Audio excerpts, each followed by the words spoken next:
নামাজের কথা আছে না নাই? নামাজ পড়তে হবে, নামাজ কায়েম করতে হবে।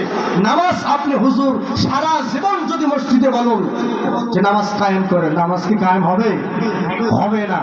কেন হবে না? কারণ হুজুর বলেই যাবে, মুসল্লি শুনেই যাবে।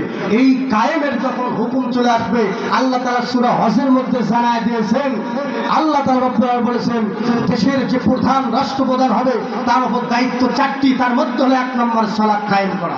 ঠিক কেন বলুন? নামাজ প্রতিষ্ঠিত করা। আমি সারা জীবন আলোচনা করলে কি হবে? মুসল্লিরা শুনবে না। আর যদি দেশের সরকার বলে দেশের জনগণ শুনো দিয়া মন, আগামীকাল থেকে মসজিদে নামাজ পড়বে না যারা, র্যাব পুলিশের হাতে গ্রেপ্তার হবে তারা, রাতারাতি কাম হয়ে যাবে সারা জীবনে নামাজ পড়েনি যারা, তাহাজ্জুদের সময় ইমামকে মুয়াজ্জিনকে ডেকে তুলবে তারা। চিৎকার মেরে বলুন ঠিক কিনা? খেলার নাম বাবা যে ঠিক কিনা বলেন? আমরা দেখেছি মাস্ক করোনার সময়, ঠিক কিনা বলুন?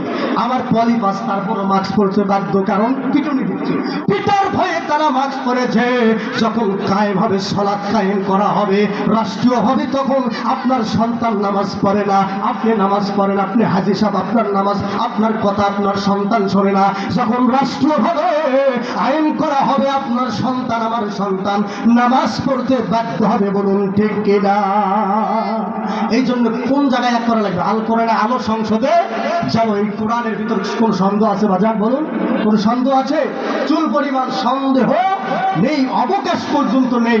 কারণ এই কোরআন ছাড়া সমস্যার সমাধান দিতে পারে না।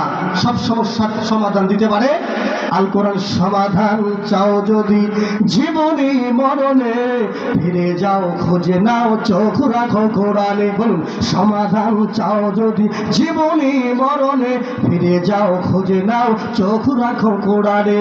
ঠিক কিনা বলুন? এ বাণী সকলের নয় শুধু মুমিনের, যারা ইমানবে চলে ফল পাবে কোরআনে।